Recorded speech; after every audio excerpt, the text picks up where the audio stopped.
श्रील नवेद भक्त वृंद की जय। ग्रंथराज श्रीमद् भागवतम की जय। हरे कृष्णा। तो स्वागत है सभी भक्तों का हमारे नित्यम भागवत सेवया में। प्रतिदिन हम श्रीमद् भागवतम से पाठ कर रहे हैं और उसी श्रृंखला में आज प्रथम अध्याय का अंतिम भाग हम लोग साथ में पाठ करेंगे। अभी तक हमने देखा कैसे सूत गोस्वामी और शौनक आदि ऋषियों के बीच में वार्तालाप चल रहा है। शौनक आदि ऋषि नैमिषारण्य के पावन तीर्थ पर इकट्ठे हुए और जीव कल्याण के लिए अनेक अनेक वर्षों तक यज्ञ किया। जब उन्हें यज्ञ में सफलता न दिखाई दी तो उन्होंने सूत गोस्वामी को बुला करके व्यासासन पर बिठाया। वे सूत गोस्वामी जिन्होंने परंपरा से ज्ञान प्राप्त किया है, जिन्होंने स्वयं के जीवन में उस ज्ञान को अपनाया है और जो पूर्ण रूप से पापों से मुक्त हैं, ऐसे सूत गोस्वामी को प्रश्न किए जा रहे हैं। प्रथम प्रश्न हमने देखा कि क्या जीवात्माओं के लिए सबसे श्रेयस्कर कार्य क्या है। फिर देखा कि भगवान वसुदेव के पुत्र के रूप में आए तो उन्होंने क्या लीला की। फिर हमने देखा कि भगवान के अलग अलग लीला अवतारों के वर्णन शौनक आदि ऋषि पूछ रहे हैं और अब उसी श्रृंखला में हम आगे बढ़ रहे हैं। अथ क्या ही हरेर धीमन अवतार कथा शुभा लीला विदुतः स्वरम ईश्वरस्य आत्म मायया। अनुवाद पढ़िए एक वक्त। हे बुद्धिमान गोस्वामी, हे बुद्धिमान सुत जी, कृपा करके हमसे भगवान के विधि विधान अवतारों की दिव्य लीला का वर्णन करे। परम नित्यानंद भगवान के ऐसे कल्याण प्रद साहित्य कार्य तथा उनकी लीला उनकी अंतरंगा शक्ति द्वारा संपन्न होते हैं। तो जो जो लीलाएं भगवान पूर्ण पुरुषोत्तम भगवान इस भौतिक जगत में करते हैं, चाहे वो उत्पत्ति की हो, पालन की हो, संहार की हो, वो सारी लीलाएं दिव्य हैं। क्योंकि हमारे और भगवान के बीच में पार्थक्यता है जो हमने पिछले बहुत सारे श्लोकों में देखी है। और अभी भगवान की उन दिव्य लीलाओं के बारे में प्रश्न किया जा रहा है। और कोई बोल सकता है कि अरे आप लोग तो इतने सालों से साधु हो, आप लोग तो बहुत सारे ग्रंथों को पढ़े हुए हो, आपने तो बहुत लीलाएं सुनी होंगी, तो फिर से क्यों सुनना चाहते हो। तो यह श्लोक भी बहुत बहुत महत्वपूर्ण है। वयम तु न वितृप्याम उत्तम श्लोक विक्रमे यृण्वताम रस ज्ञान साधु स्वादु पदे पदे। बहुत महत्वपूर्ण है। वयम तु न वितृप्याम, हम तृप्त नहीं होते हैं। किस चीज को? इंद्रिय भोग करके। इंद्रिय भोग कर करके जीवात्मा तृप्त नहीं होती, वो सही बात है, लेकिन साधु लोगों की क्या तृप्ति है बता रहे हैं। हम तृप्त नहीं होते हैं। उत्तम श्लोक विक्रमे, भगवान उत्तम श्लोक की विक्रम मतलब साहसी कार्य हम वह करते सुनते सुनते कभी भी संतुष्ट नहीं होते। क्योंकि जय शृण्वताम, उनको श्रवण करने से जो रस मिलता है वह स्वादु स्वादु पदे पदे इतना स्वादिष्ट है हर पग पर, हर क्षण पर, कि हम उसको सुन सुनकर भी कभी तृप्त नहीं होते। एक वक्त अनुवाद पढ़िए। हम भगवान की दिव्य लीलाओं को उनके थकते नहीं। इनका यज्ञदान स्तोत्रों तथा स्तुतियों द्वारा किया जाता है। उनके साथ दिव्य संबंध के लिए जिन्होंने अभिरुचि विकसित कर दी, वे प्रतिक्षण उनकी लीलाओं के श्रवण का आस्वादन करते। हाँ, तो भगवान की लीलाओं को सुनते हुए ये साधु लोग थकते नहीं। उन्होंने अपना दिव्य संबंध भगवान के साथ पुनः स्थापित कर लिया है, पुनः विकसित कर लिया है, और इसलिए हर प्रतिक्षण वो लीलाओं के श्रवण को आस्वादन कर पाते हैं। तात्पर्य पढ़िए। लौकिक कहानियों, कल्पित कथाओं या इतिहास तथा भगवान की दिव्य लीलाओं में महान अंतर होता है। समग्र ब्रह्मांड के इतिहास भगवान के अवतारों की लीलाओं से भरे हुए हैं। रामायण, महाभारत तथा पुराण विगत युगों के इतिहास हैं, जिनमें भगवान के अवतारों की लीलाओं के अभिलेख हैं। अतः बारंबार पढ़ने पर भी वे नए के नए लगते हैं। उदाहरणतः यदि कोई चाहे तो भगवत गीता या श्रीमद् भागवत का आजीवन बारंबार पाठ करता रहे, फिर भी उसे उनमें ज्ञान का नवीन प्रकाश दिखेगा। लौकिक समाचार गतिहीन होते हैं, किंतु दिव्य समाचार गतिशील होते हैं। जिस प्रकार की आत्मा गतिशील है और पदार्थ गतिहीन है, जिन मनुष्यों ने दिव्य विषयों की को समझने के लिए सुरुचि का विकास किया है, वे ऐसी कथाएं सुनते कभी थकते नहीं। श्रीला भक्ति सिद्धांत सरस्वती ठाकुर को एक बार पूछा गया कि आप इतना प्रकाशन कर रहे हैं, आप इतनी पुस्तकें छाप रहे हैं, आपको इतना मैटर कंटेंट मिलता कहाँ से? तो भक्ति सिद्धांत सरस्वती ने बोला कि एक छोटे कलकत्ता शहर में सैकड़ों अखबार चल रहे हैं, मैगजीन चल रही हैं, पत्र चल रहे हैं और करोड़ों प्रतियां उसकी बिक रही हैं, जबकि यह भौतिक जगत का एक बहुत ही तुच्छ स्थान है, बहुत ही छोटा सा स्थान है। आप कल्पना कीजिए, अगर पूरे भौतिक संसार की ही खबर आपको देनी हो तो आपके पास कितना मैटर होगा। मान लो कोई अखबार एक एरिया का होता है, फिर एक देश का होता है, मानो पूरी दुनिया का अखबार हो। ऐसा कोई समाचार पत्र हो जो पूरे ब्रह्मांड का समाचार दे, और ऐसे करोड़ों ब्रह्मांड हैं, उनका कोई समाचार पत्र हो, तो उसके पास कितना कुछ छापने के लिए होगा। अब कल्पना कीजिए कि भौतिक संसार से 3 गुना बड़ा है आध्यात्मिक संसार, तो आध्यात्मिक संसार में कितना कुछ छापने के लिए होगा। तो अगर हम हर सेकंड भी एक पुस्तक का प्रकाशन करें तो भी हमारे पास विषय वस्तु खत्म नहीं होगी, क्योंकि यह जो आध्यात्मिक ज्ञान है वह भौतिक ज्ञान से बहुत पृथक है। भौतिक ज्ञान तो वही है, हमटी Dumpty set on A wall, वही बार बार आने वाला है, उसमें कोई नवीनता नहीं है।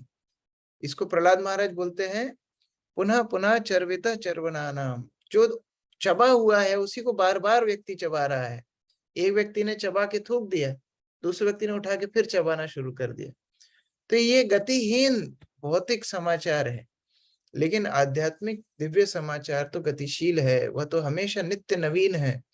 और इसीलिए हमें प्रयास करना है कि भौतिक जड़ काव्यों से अपना मन उठा करके भगवान की लीलाओं में हम उनका अपना मन को लगाएं। कृतवान किल कर्माणि सह रामेण केशवा, अतिमर्त्यानि भगवान गूढ़ा कपट मानुषा। अनुवाद पढ़िए। भगवान श्री कृष्ण ने बलराम सहित मनुष्य की भांति क्रीड़ाएं की और इस प्रकार से प्रसन्न रहकर उन्होंने अनेक अलौकिक कृत्य किए। हाँ, अभी साक्षात भगवान श्री कृष्ण बलराम की लीलाओं के बारे में ही पूछ रहे हैं। तात्पर्य,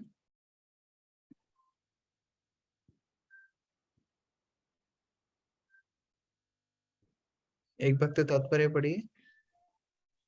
आजकल विशेष रूप से भारत में इस सिद्धांत का बोलबाला है कि तपस्या तथा आत्म संयम के बल पर मनुष्य ईश्वर बन जाता है।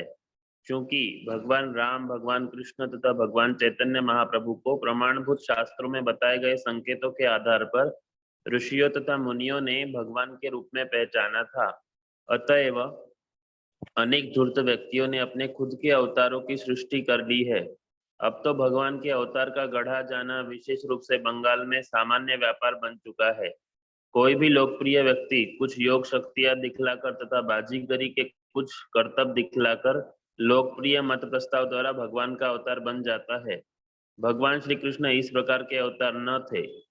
वे अपने आविर्भाव काल से ही वास्तविक रूप से भगवान थे। वे अपनी तथाकथित माता के समक्ष चतुर्भुज विष्णु रूप में प्रकट हुए थे और फिर अपनी माता के अनुरोध पर बालक रूप में परिणत हो गए थे। हरे कृष्ण। यहाँ प्रभुपाद बता रहे हैं कैसे भारतवर्ष तो प्रायः भगवान बनाने की फैक्ट्री है। कोई भी थोड़ा सा चमत्कार दिखाता है, हम उसको भगवान मान लेते हैं। लेकिन भगवान ऐसे सस्ते अवतार नहीं है। भगवान क्या होते हैं? भगवान हमेशा ही भगवान होते हैं। उन्हें किसी योग के माध्यम से, तपस्या के माध्यम से, आत्म संयम के माध्यम से भगवान नहीं बनना पड़ता। जब भगवान कुछ ही दिनों के थे तो उन्होंने पूतना का वध किया, और जब वो 125 वर्ष के थे और कुरुक्षेत्र की युद्ध भूमि में गीता का प्रवचन कर रहे थे, तो भी 16 साल के लड़के दिख रहे थे। यानी ना वो बूढ़े हुए, ना वो बच्चे जो बाल्यावस्था में थे तब वो असहाय थे, दोनों ही अवस्था में वो भगवान थे। और बीच में तो उन्होंने बहुत सारी भगवत लीलाएं करी, वो तो अलग ही बात है। अभी जो तथाकथित भगवान है, जब वो पैदा होते हैं तो नग्न पैदा होते हैं, माता के ऊपर आश्रित होते हैं, और बाद में जाके जब वो बुढ़े हो जाते हैं तो अपने शिष्यों के ऊपर आश्रित होते हैं, और जब उनके दांतों में दर्द होता है तो उनको डेंटिस्ट के पास भी जाना पड़ता है। प्रभुपाद अपने प्रवचन में बताते, तो जिसके दांत में दर्द हो वो कभी भगवान नहीं हो सकता, जो दूसरों के ऊपर आश्रित हो वो कभी भगवान नहीं हो सकता। भगवान की लीलाएं इसी प्रकार से तथाकथित अवतारों से पृथक है। आगे पढ़िए।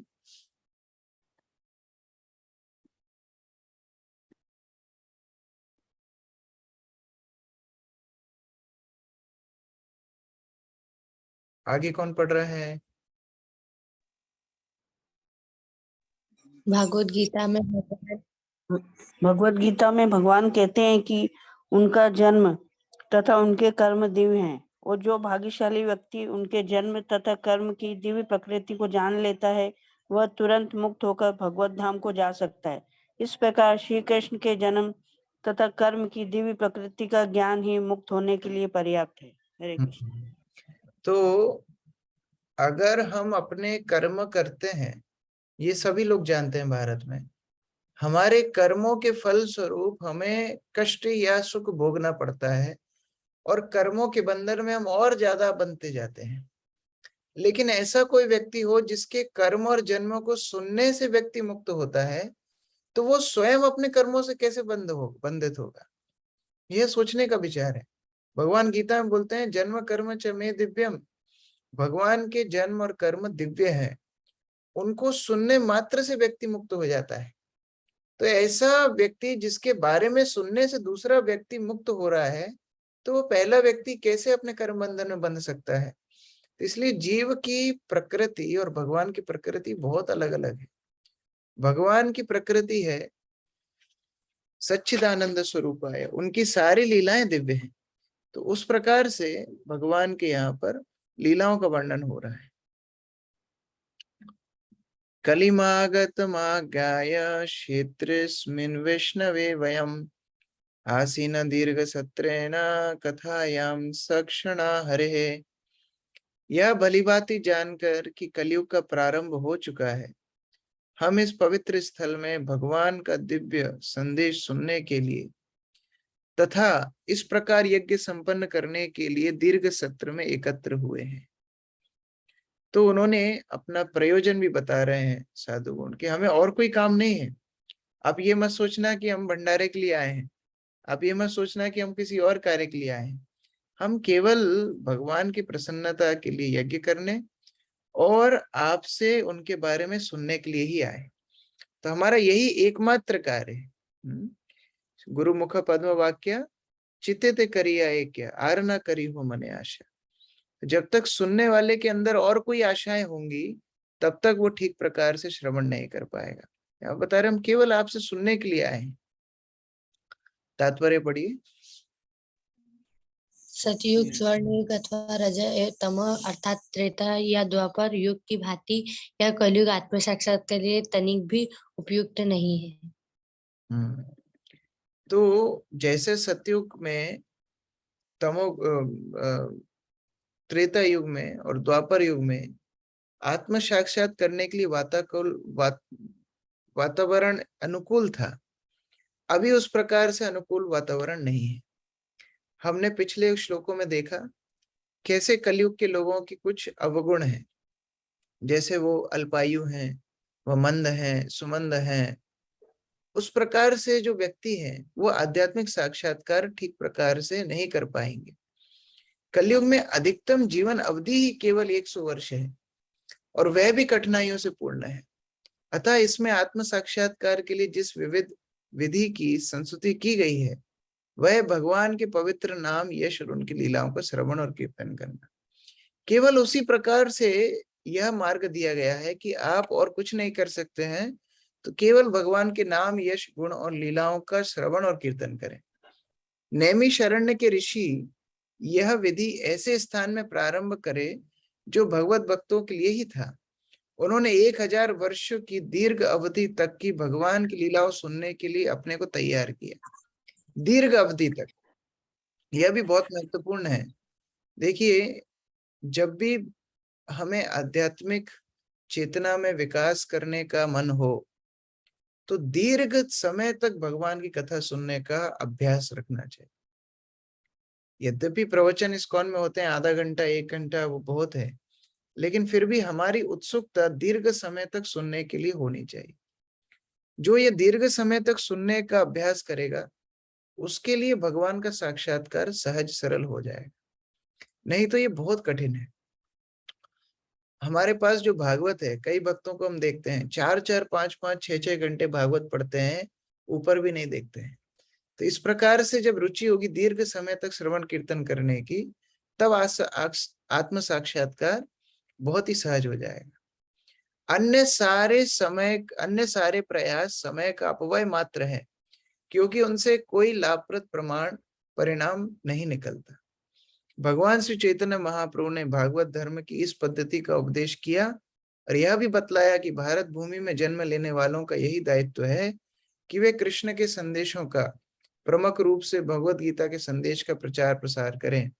जब कोई भगवत गीता की शिक्षाओं को ठीक से समझ जाए तो उसे चाहिए कि आत्म साक्षात्कार के लिए अधिक प्रकाश प्राप्त करने हेतु श्रीमद् भागवत का अध्ययन करे। तो चैतन्य महाप्रभु स्वयं भी अपने जीवन से दर्शाए हैं कि कैसे वह प्रतिदिन भागवत का श्रवण करते थे। प्रतिदिन जब वो भगवान जगन्नाथ का दर्शन करके दोपहर में हरिदास ठाकुर से मिलने जाते, फिर प्रसाद लेते, प्रसाद लेने के बाद कुछ समय विश्राम करके सीधा गदाधर पंडित के पास चले जाते, टोटा गोपीनाथ मंदिर में। जो लोग पुरी जा रहे हैं हमारे साथ, हम उनको सब दर्शन कराएंगे। टोटा गोपीनाथ मंदिर में प्रतिदिन गदाधर पंडित से श्रवण करते थे चैतन्य महाप्रभु, भागवत का श्रवण करते थे। गदाधर पंडित भागवत गाते थे और चैतन्य महाप्रभु उसका श्रवण करते थे, और आधा घंटा नहीं, इतना दीर्घ समय करते थे। दोपहर में जाकर के बैठते थे और जब तक पढ़ने के लिए प्रकाश पर्याप्त ना रहता, यानी संध्या काल सूर्य अस्त के बाद तक, तब तक चैतन्य महाप्रभु भागवत का श्रवण करते रहते। तो उन्होंने स्वयं के जीवन से दर्शाया कि चैतन्य महाप्रभु को भागवत पढ़ने में इतना रुचि, इतना सुनने में इतना रुचि थी। और उसी प्रकार से हम तो बद्ध जीव हैं, हमको तो भगवान के प्रति और ज्यादा दीर्घ समय तक श्रवण कीर्तन करना चाहिए, जिससे हम शुद्ध हो सकें और भगवान के प्रति पुनः अपने संबंध को स्थापित कर सकें। त्वं न संदर्शितो धात्रा दुस्तरम निस्तितीर्षताम् कलिम सत्वहरम पुंसाम कर्णधारा इवार्णवम्। अनुवाद पढ़िए। हम मानते हैं कि देवी इच्छा ने हमें आपसे मिलाया है, जिससे मनुष्यों के सत्व का नाश करने वाले उस कली रूप दुर्लभ सागर को तड़ने की इच्छा रखने वाले हम सब आपको नौका के कप्तान के रूप में ग्रहण कर सकते। कोई कितना भी एक्सपर्ट स्विमर हो, कितना भी अच्छा तैराक हो, वह समुद्र को तैर करके लांग नहीं सकता, उसे नाव की आवश्यकता है। उसी प्रकार से दुर्लंघ सागर, भौतिक संसार रूपी सागर को हम अपने आप नहीं लांग सकते। हमको क्या चाहिए? गुरु कर्णधारम, हमको एक कर्णधार चाहिए, हमको नौका चलाने वाला कप्तान चाहिए, वह गुरु है। और यहाँ पर कलियुग रूपी दुर्लंघ सागर से पार होने के लिए सौनक आदि ऋषि सूत गोस्वामी को अपनी नौका के कप्तान के रूप में ग्रहण कर रहे हैं। एक प्रकार से अपना जीवन का दायित्व उनके हाथ में दे रहे हैं कि अभी आप जैसे हमको बताएंगे वैसा हम आगे चलेंगे। इस प्रकार गुरु के प्रति समर्पण होना चाहिए। ये पढ़िए तात्पर्य का ये भाग।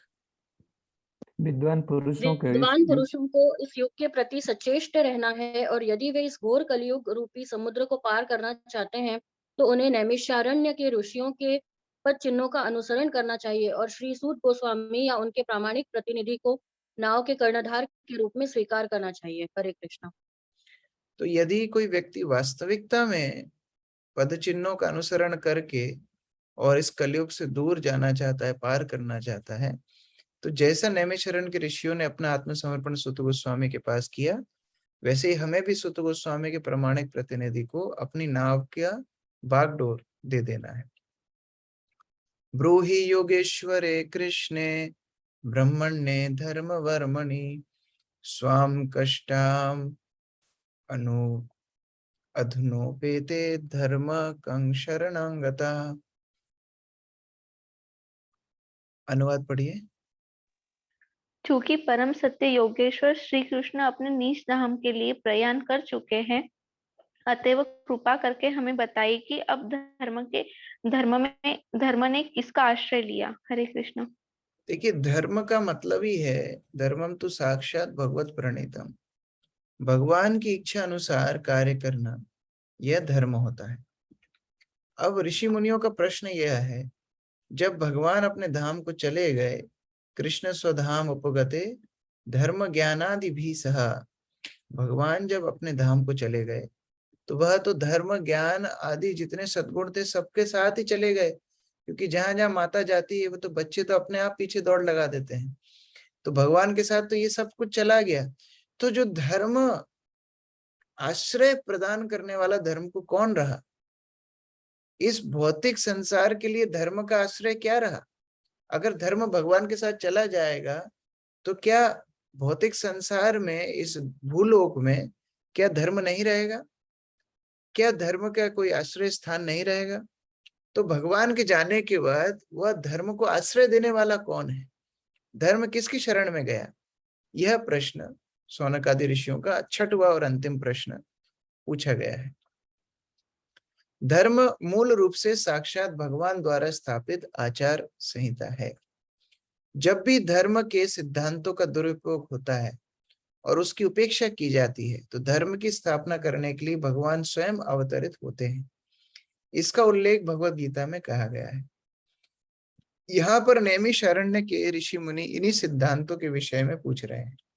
इस प्रश्न का उत्तर आगे दिया गया है। श्रीमद् भागवत भगवान की दिव्य वाणी का स्वरूप है, इस प्रकार यह दिव्य ज्ञान एवं धर्म का पूर्ण स्वरूप है। इस प्रकार श्रीमद् भागवत के प्रथम स्कंद के अंतर्गत मुनियों की जिज्ञासा नामक प्रथम अध्याय के भक्ति वेदांत तात्पर्य पूर्ण हो। इस प्रकार हमने देखा इस अध्याय में, मैं एक शॉर्ट रिकैप कर रहा हूं।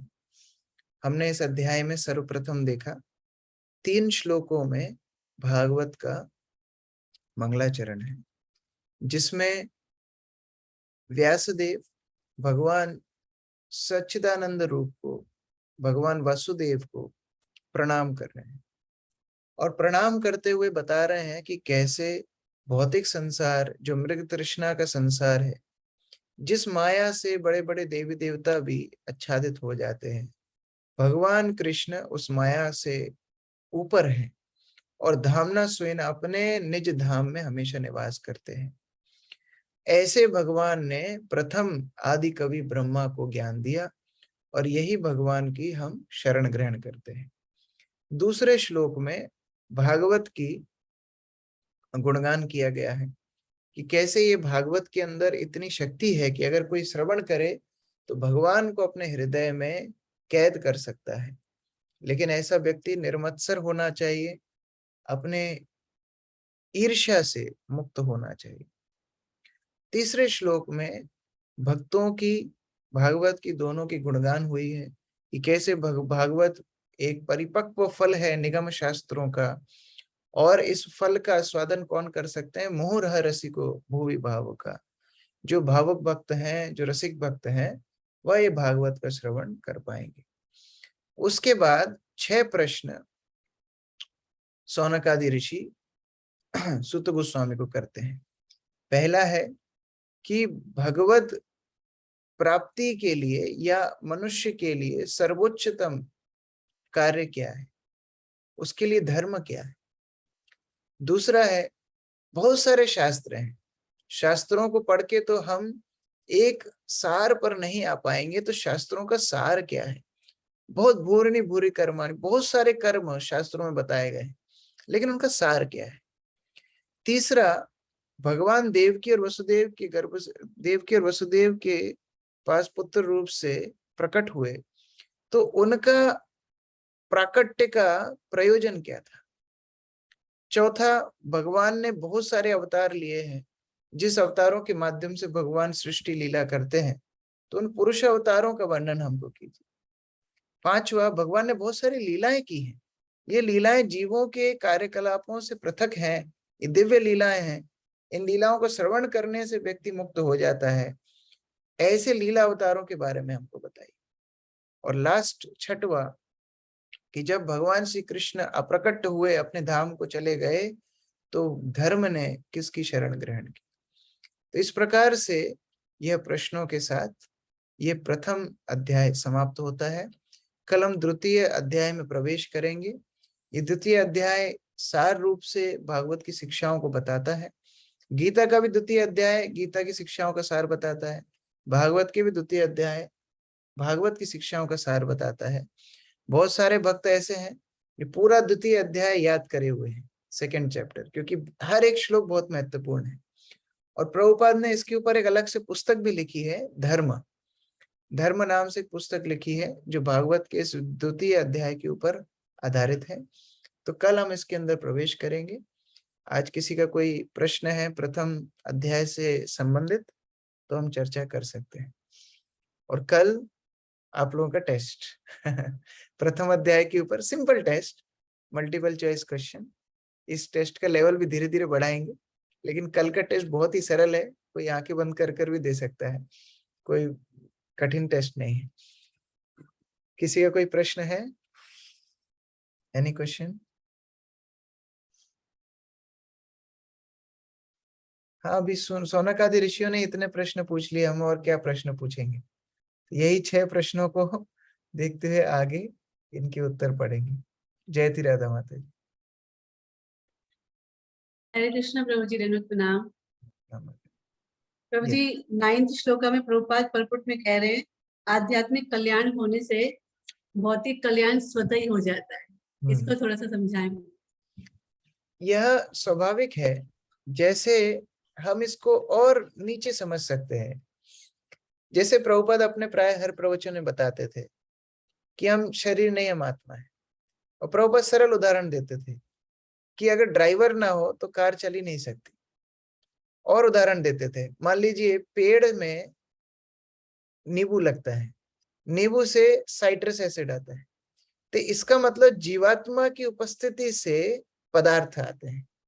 इस तरह प्रभुपाद उदाहरण देते थे। तो जब सृष्टि का अस्तित्व ही जीवात्मा के ऊपर आधारित है, जो कि आध्यात्मिक शक्ति है, तो उसका चलना, उसका बढ़ना, उसका किसी भी प्रकार का फल देना, ये सब जीवात्मा के ऊपर आधारित है। अब जीवात्मा कब अपने आप को सक्रिय कर पाएगी?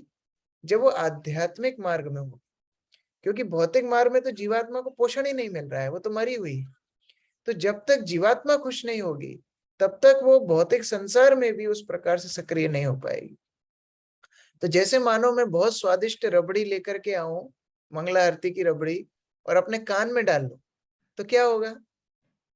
बहुत स्वादिष्ट रबड़ी है, बहुत पौष्टिक रबड़ी है, लेकिन वह मेरी और बीमारी बढ़ाएगी, मुझे कभी भी स्वस्थ नहीं करेगी, कभी भी सुख नहीं देगी, कभी भी मेरे को पोषित नहीं करेगी। उसी प्रकार से हम लोग बहुत प्रयास कर रहे हैं भौतिक समृद्धि लाने का, भौतिक तरह से खुश होने का, लेकिन वो कान में रबड़ी डालने के समान है। जब तक आत्मा खुश नहीं होगी, तब तक कैसे व्यक्ति अपने आप को आनंदित महसूस कर सकता है? इसलिए प्रभुपाद बोल रहे हैं, जब व्यक्ति आध्यात्मिक प्रगतिशील होता है, तो भौतिक प्रगतिशील अपने आप हो जाता है, क्योंकि फिर वो भौतिक वस्तुओं के ऊपर निर्भर नहीं करता। मान लीजिए सुदामा के पास हो सकता है बाह्य रूप से कोई प्रकार का ऐश्वर्य ना था, लेकिन क्या वो सुखी नहीं था? पूर्ण रूप से सुखी था, क्योंकि वह आध्यात्मिक चेतना में बहुत उत्कृष्ट था। इसलिए पहले ब्राह्मण लोग जो अपने आध्यात्मिक स्तर में बहुत ऊपर होते थे, हो सकता है उनके ऊपर धन ऐश्वर्य उनके पास ना हो, लेकिन वह समृद्ध थे, वह सुखी थे, वह आनंदित थे। तो इसलिए प्रभुपाद बोल रहे हैं, जब हम आध्यात्मिक प्रगतिशील होंगे, तब स्वतः ही ये भौतिक प्रगति अपने आप उसके पीछे पीछे आ जाएगी। तो उस प्रकार से हम इसको समझ सकते हैं। और इसको समझने का एक और दृष्टिकोण है, क्योंकि श्री कृष्ण की अध्यक्षता में प्रकृति कार्य करती है, मया दक्षेण प्रकृति, तो उनकी अध्यक्षता में जब प्रकृति काम करती है, यदि हम आध्यात्मिक मार्ग को अपना करके भगवान को संतुष्ट करेंगे, तो भगवान प्रकृति को आदेश देंगे कि इस व्यक्ति की किसी प्रकार से कोई भी कमी नहीं होनी चाहिए, योगक्षेमम वहाम्य। तब भगवान आदेश देते हैं। जो भगवान की नित्य सेवा में लगता है उसके लिए भगवान बोलते हैं योगक्षेमम वहाम्य। तो उस प्रकार से भी हम समझ सकते हैं कि कैसे अगर हम आध्यात्मिक चेतना में आगे बढ़ेंगे तो अपने आप ही भौतिक समृद्धियां, भौतिक लाभ अपने आप भक्त के पीछे पीछे भागती हैं। तो उस प्रकार से हम यह समझ सकते हैं। बहुत महत्वपूर्ण स्टेटमेंट प्रभुपाद का यह है। बहुत सुंदर एक्सप्लेनेशन प्रभु जी, thank you so much. Thank you माता जी। कैलाश पाठक प्रभु। हरे कृष्ण। धन्यवाद। स्क्रीन और मैं बुक से देख रहा हूँ, स्क्रीन में और बुक में थोड़ा डिफरेंस आ रहा है। हाँ, थोड़ा सा अनुवाद में थोड़ा सा अंतर है, क्योंकि जो आपके पास को पकड़ पाने में थोड़ी दिक्कत होती है बुक में, कि स्क्रीन देखें या बुक देखें। आप बुक ही देखेंगे तो अच्छा है। तो अंडरलाइन पहले अपन कर लें तो ज्यादा बेहतर होता है, कंटिन्यूएशन बना रहे तो ढूंढना पड़ता। एक्चुअली बुक जो है लेटेस्ट एडिशन है, ये पीडीएफ पुराना है। स्मृति राधा माता जी। हरे कृष्णा प्रभु जी, दंडवत प्रणाम। बहुत सुंदर क्लास आपकी। और मेरी आपसे एक रिक्वेस्ट है प्रभु जी, क्योंकि मुझे पता है कि थोड़ी मॉर्निंग सेवा की वजह से मैं रेगुलर अटेंड नहीं कर पाऊंगी आपकी क्लास, लेकिन मैं ये क्लास मिस नहीं करना चाहती। तो आप इस ग्रुप में आप ऑडियो भी भेज देंगे ना प्रभु जी, तो अच्छा रहेगा, ताकि कंटिन्यूटी रहेगी हम लोगों की। और एग्जाम का तो ऐसा है कि आपको लगेगा कि हम एग्जाम के नाम पे गायब हो गए, क्योंकि फेस्टिवल और संडे पे तो हमें मंगला आरती अटेंड करना होता है। और लोगों के लिए, आप लोगों को जब मैं इधर देखता हूँ तो मैं नर्वस हो जाता हूँ। नहीं प्रभु जी। महाराज का सुनते हैं, महाराज से सब सुने हैं। ये तो हम लोग सब बच्चे लोग एक साथ पढ़ रहे हैं, आप लोग बड़े लोगों को देख के मेरे को टेंशन आ जाती है। नहीं प्रभु जी, बहुत अच्छे से आपका संग मिल रहा है सुबह सुबह, तो इतना अच्छा लग रहा है। और क्लास तो ऑसम, मतलब कोई जवाब ही नहीं है इसका। और सारा काम छोड़ के इतना अच्छा लग रहा है, 3-4 दिन से अटेंड कर रही हूँ तो। लेकिन मुझे पता है कि मैं बहुत इरेगुलर रहने वाली हूँ। तो मेरी रिक्वेस्ट है कि आप ऑडियो भी भेजिए। मेरी तरफ से भी ये निवेदन है एक्चुअली, क्योंकि आप मंदिर में बहुत जिम्मेदारियां ले रहे हैं। सभी लोग अलग अलग जगहों पे जो मंदिरों में सेवा ले रहे हैं, वो क्लास की वजह से वहां का प्रोग्राम अफेक्ट नहीं होना चाहिए। ये तो हम बाद में रिकॉर्डिंग भी सुन सकते हैं। महाराज का 2:30 बजे क्लास तो चल ही रहा है, वो मुख्य अमृत है, यह तो कुछ अवशेष है। तो प्रभु जी, उसमें भी मेरी बहुत इरेगुलरिटी है, मैं नहीं अटेंड कर पाती हूँ, वो लंच टाइम रहता है तो। लेकिन अगर ऑडियो भेज देंगे ना आप, तो भी हमें लगेगा कि हाँ, हम कंटिन्यू सुन रहे हैं। ठीक है। ठीक है, थैंक यू माता जी। थैंक यू प्रभु जी। हरे कृष्ण। श्रील प्रभुपाद की जय। समवेत भक्त वृंद की जय। ग्रंथराज श्रीमद् भागवतम की जय। निताई गौर प्रेमानंदे हरि हरे।